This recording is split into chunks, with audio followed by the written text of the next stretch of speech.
I'm going to let Bull explain this next topic, which revolves around the Paul Sewald signing yesterday by the Guardians. I'm curious what Jay and Jason think of Bull's theory that he pitched on the show yesterday that I did not see coming, and I'm curious what you guys think on the potential of I this. got this from my guy, Mike Herrin at MLB Radio, because he brought it up, and I was listening to him, and I was like, this makes a lot of sense.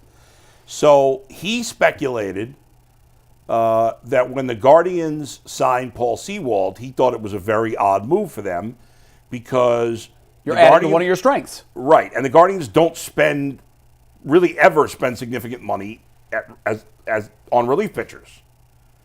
They don't when's the last time they spent big money on a relief pitcher? Last year. They did? Yeah. But go ahead, continue. Who? I'll tell you. Continue. Okay. And I'm curious to see who too. The other part of that is, they made that trade. Barlow, right, yeah. So that is the first time. If you combine that with the fact that they have so much depth, like their bullpen is loaded. Like even the guys that played at the end of the year, Walters, Sabrowski, these guys are big-time talents. So Mike suggested that this could be a precursor for the Guardians trading one of their better bullpen arms that are less expensive to improve their lineup. And the more I thought about that, and he suggested a couple of teams. He brought up the Cubs. He brought up, because the Cubs have a lot of good outfilders. And he brought up Arizona. But there's other teams. And the more I thought about it, the more I think it makes sense. Now, I don't know if that's the plan. The Guardians might just be saying, hey, we know our lineup is not good enough to compete with the best lineups. Our rotation could be good. It depends how some of these guys from last year bounce back and how Bieber bounces back. Our strength is our bullpen. And they traded a couple of guys off that bullpen. Right, that's Let's why double down. That's why I'm not so sure that I buy that theory. Yeah. They've already moved two good pieces out of their bullpen. And I'm not sure that. But what I would say to that is they have so many good pieces in their pen. I know they do. That I think, and in my opinion, they have to get better in the lineup. You have traded away your second best offensive player in Josh Naylor. Yep. Now, Andres Jimenez offensively obviously hasn't been very good the last couple of years, but whoever they're replacing with has not proven that they're any good either. Right. Kyle Manzardo showed a lot of promise at the end of last year, but he's still a rookie. We don't know. I have high expectations for him personally. I do too. But we'll see. And David Fry, who was your third or fourth best hitter last year, is going to miss half the season. I know. So in my opinion, they are desperate for not just a bat, but a legitimate bat. And maybe the Guardians said, hey, listen, on the free agent market, we can't get a big-time bat because we're not going to spend $20, $25 million. But we can sign a good relief pitcher in Paul Sewald, who's been a closer. He's been really good. And we could take either Gaddis or maybe even Clase. And I think Guardians have to be open to anything in the right deal. And maybe we can get that proven good hitter who's not making the money that some of these free agents are I'll making. buy that, but here's the problem I have with that. Sewald was available to anybody for $7 million. Right, but they're not trading Sewald. Well, who are they going to trade? You suggested Clase yesterday, Bull. Save the chest. Wow. I just said Clase again now. It's not ridiculous. They were listening last year. Yes. Like, they were listening on Clase last year. I know they were. Yeah. So, and the way he pitched in the playoffs. And that's the thing. So he obviously had an incredible year, phenomenal year, which you would think would help his value. Got destroyed by the Yankees. Yeah. So what kind of got hit hard by the Tigers too? I still think his value is very high. I think it is too. Because with him, if you trade for him, not only do you get the best closer in baseball, he's completely cost controlled. You know how much you're paying him for what? 2 more years? I think. 4. Mike, can you double check that? I think it's 4. He's got 2 years left, and then 2 options. And then right? 2 options of who? He has the club options. Wow. So you have 4 years of control at minimal money. They know him better than anyone. Obviously, they know his psyche. They know his mentality. Yeah. If they think that what happened to him in the postseason has damaged him in any way, they probably should listen aggressively on offers because his value is so high. And you should be able to get multiple bats for him. But here's where. There's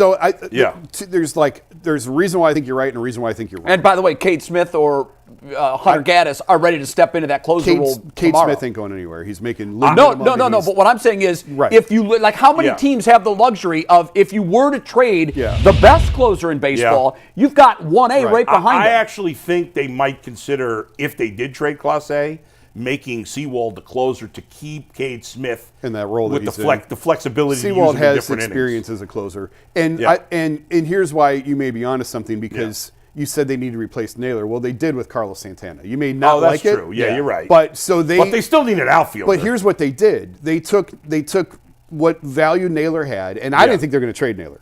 I thought they were going to keep him, and I thought they thought that the value that he brings on the field is more than he could bring in trade. Right. But they saw Carlos Santana and said, this is comparable to what this guy is. We can get him for about the same money, and we can get an asset for this before we lose it for nothing. So let's bring this in for a comparable value, get something back for this, which we don't want to invest in long term. So you could say, okay, well, could you do that with Sewald? You bring him in, we can trade a Gaddis at comparable value, although the money is not even close in terms of, right. You know, obviously Sewald's and making you're not getting more. as good a player for Gaddis as you are for Clase. And I would argue Santana is not as good as Naylor, although he's not, of course not. Other people would argue, no, well, it is he's better pretty defensively, close. but and that's offensively why. he's not better. And the age is a factor too. At what point does he get old? Right. Yes. He already should have. And that's the fact true. that they already listened on Clase, they were exploring last winter. And is he damaged from last year? Only they know that. That's right. And I don't like the way that he handled some of the mental stuff. The way that he ran off and didn't talk. And then he goes home and he's making Instagram videos and posting all. I didn't like that. Now, let me tell you something. If you do trade Clase, you have to get hitters that are in the majors. Of course. Yeah, and even if they're prospects that are ready to play in the majors, you have to. I think you need plug-and-play guys, not prospects. But here's the other thing about the way that they operate. And they've operated this way, I know, for at least the last 5 years or so. If it has to be a drastic upgrade over what they have for them to pursue. Matt Olson was a drastic upgrade over Naylor at first when they were going after Olson. I always forget, Sean Murphy, the catcher, was a drastic upgrade over what they had. That's why they pursued him. If it's just a guy, they're going to roll with their young guys every time because they've made that mistake in the past. And I agree with that. Well, they have to. Their economic model insists that they do it that way. I'm not sure. Listen, one guy we talked about a little bit yesterday, and he's a big upgrade over what they have in the outfield, is Ian Happ from the Cubs. Yeah, he'd be an upgrade. He's not a superstar. But is he an all-star? Is he a Matt Olson, Sean Murphy type but he's an all-star, Jason, and he's a Gold Glover too. So you're getting an excellent defensive player. I think in that case you'd move Quan to center and play Happ at left. I think the Cubs are getting. Now he's only got 2 years left. No, on his deal. who's the guy from the Astros, the former closer of the Astros? Oh well, yes, they. I forgot his name. Presley. Ryan Presley. I think Presley's going to Chicago. But he's got a no-trade clause. That's not it. Bob Nightingale said it was a done deal, but apparently it's not. I'm not listening to Bob Nightingale. Our guys said that they were. They're talking. Because the Cubs need more back-end relief help. But here's why I think that this is much ado about nothing, and they just want an extra arm. They just did it last year with Scott Barlow, and he made almost the same identical money that Sewald's making now. Is right around $7 million. The difference is that Cade Smith and Gaddis weren't what they are now. Sure, but I think you had it right initially. Yeah. That what is $7 million going to buy you in a starting pitching market? Nothing. Somebody said, one of my friends or a bat. Yeah. What's $7 million going to buy you in a lineup? No, but nothing. But $7 million will buy you in a really good rotation. reliever. And buy you Cal Quantrill. And this has become such a. I don't even think it gets you that, honestly. Yeah, I think he could. But it has become such a bullpen-dominated game now. Yeah. That keep loading up, keep loading. They had 3 guys last year that they could count on, and those guys were gassed by the end. So if you can make it 4, okay, make it 4. I think it could be 7. Because I'm just saying, Clase, Gaddis, Cade Smith, and now if you want to put if Sewald proves that he can be in that. So now you've just got more bang for your buck for that $7 million than you can get in the lineup. That is get in the rotation. So keep adding to the strength because this is such a. I mean, we're pulling starters now in the 3rd inning, in the 4th inning of postseason games. For $7 million at this point, you're getting like a washed-up Anthony Rizzo for maybe $7 million, or a Cal Quantrill, and maybe you're right. Maybe I don't even think I think Quantrill's $10 million. I think maybe 10 to 12. I don't know, but yes, you're getting. Paul Sewald had a bad second half last year. He got hurt. He had some mechanical issues. And that's, to me, that's probably why he only got $7 million. But also it's that relief pitchers get more money. But guy's been a good closer for the Mariners. And by the way, his batting average against is lower than Clase's. I didn't know that. And there's not many pitchers last year that had a lower batting average against. So Stephen Vogt knows him because Vogt was the bullpen with him in coach Seattle. in Seattle when he was. So I don't think they're going to move Clase, but I certainly wouldn't rule it out. I think they have to be open to and they offers. They proved that last year. I could definitely see them moving Gaddis. That's not as earth-shattering a move, and you might be like how. Yeah, but the return isn't going to be nearly as great as it is on Clase. But you might have to take a prospect instead of a proven hitter. I don't know. Yeah, but he's a big piece to the bullpen. If you're going to lose one of these big pieces to the bullpen, when Jason's right, those pieces are more valuable now. They're no longer pawns; they're bishops. And if you're just going to start giving them away, I want a guy. If it's Gaddis, Smith, I agree, untouchable, or Clase.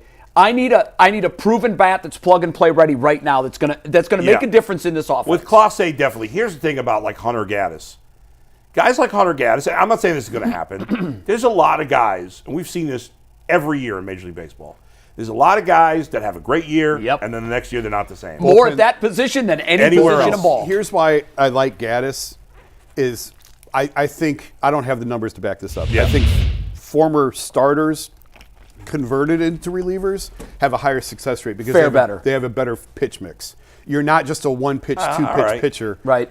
Gaddis has 4 pitches, I think. Yeah. And so, I think the managers feel more comfortable using those guys back-to-back situations or multiple inning situations because their DNA is stretched out. I'm just saying, like baseball, it's just the bullpens are so unpredictable.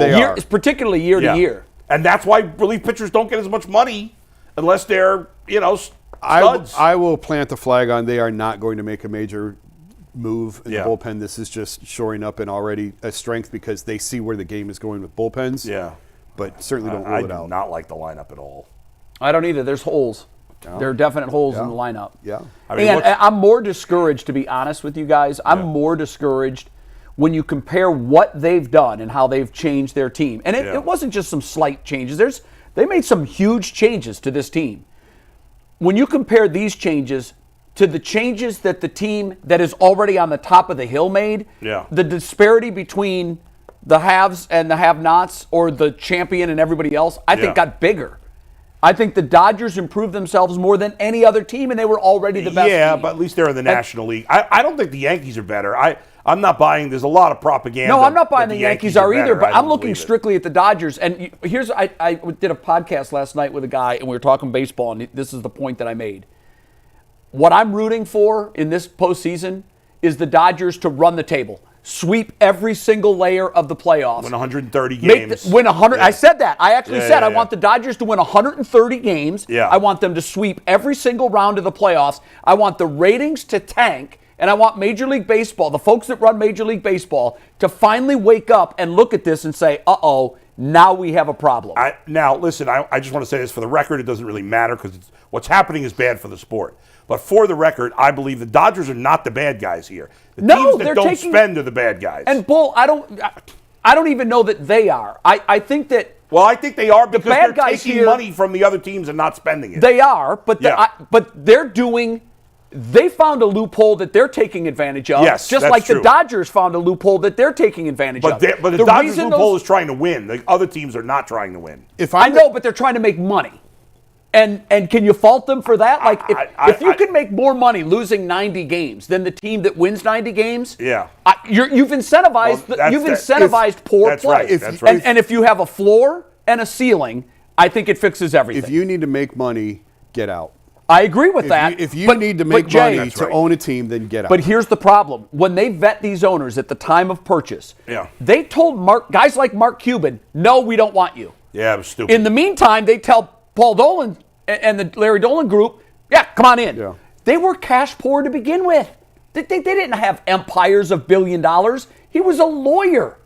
And so when you're Major League Baseball and you're keeping guys like Mark Cuban who would spend freely out of the sport and bringing guys in that are looking for money in couch cushions to sign players, you've created this mess. Yeah. And they're the only ones that can fix it. The NBA owners, the small market owners rallied together and put all of these things in place that we're seeing now. I talk about all the time. I made that comparison last night as well. But here's the thing: for small market owners in baseball, they love to see the Dodgers spend because the money's going in their pocket. Yeah, right. And I know that's got to change. I know they do, but it's because the system incentivizes losing. I mean, to a certain extent, it's not punitive if you lose 90 games. You're getting big checks. Nobody cares. And if you have a low payroll, you're making money. Nobody cares about the fans. The difference, Nobody. The difference in the NBA in payrolls from top to bottom, from like, I put this in our text, from like 2 or 3 to like 28 or 29, it's a $20 million difference. Think about that.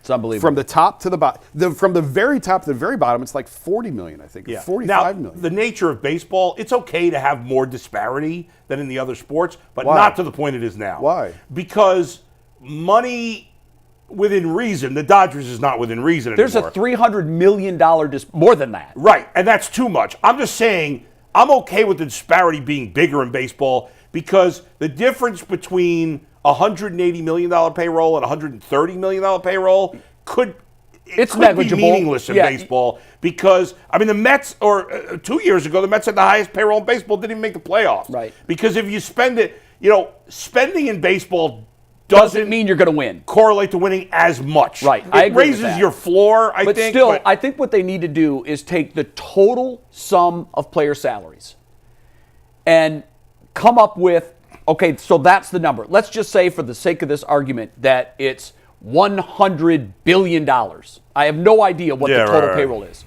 What you need to do is figure out there's 30 teams, so that would mean that the average, let's say it's $1 billion. I don't even know. Whatever that sum is, divide it by 30, and then, and you can't make that the payroll. What you do, though, is you go down 20% and up 20%, and there's your floor and there's your ceiling. And then there's no more than 40% spending difference between the bottom and the top. Right. That is going to lead to equality in baseball. Much more than we have it now. Sure. You've got the Pirates, you've got these teams that are spending $80 million a year fighting for the same trophy that the Dodgers are, and they spend $400 million. They're really not trying to win. No, the Pirates are not they trying can to still win. make money. And the fans suffer. Yeah, the fans suffer most of all. But the thing is, if we want this salary cap, which I'm sure most Guardians fans do, and I get it, and I think it would be better for the fans if there was a salary cap. I agree. The only way that has any chance of happening, I think even in this is very unlikely, you're going to miss a whole season. There's going to be a whole season where there's no baseball. But the reason I say that you won't is because you have to assure the players that the total pool of money is going to stay the same. What you're doing is you're spreading that out over 30 teams instead of 4. Yeah, I just don't think they'll ever agree to a salary cap without missing a year. The way you win the Players Association over is you say, look, you guys collectively last year made $600 million. The collective pool is going to go up 3% every year. So next year, you're going to make $630 million. Nobody's going to lose money here. We're just going to spread it out over 30 instead of 4. I just don't think there's any. I get what you're saying. They're making more money. Yeah, but they're not going to look at it that way, and they're going to think that the lower market teams are going to, they're going to get loopholes for them to not spend. Look what the NBA has done, and we talk about the era of the Big Three. Yeah. The teams of note right now in the NBA: Oklahoma City, Cleveland, Memphis. These are middle of America teams that aren't coastal. They don't have these huge. The players don't care about that in the NBA or maybe not. But I think this is great for the sport. Look at Kansas City and Buffalo in the NFL.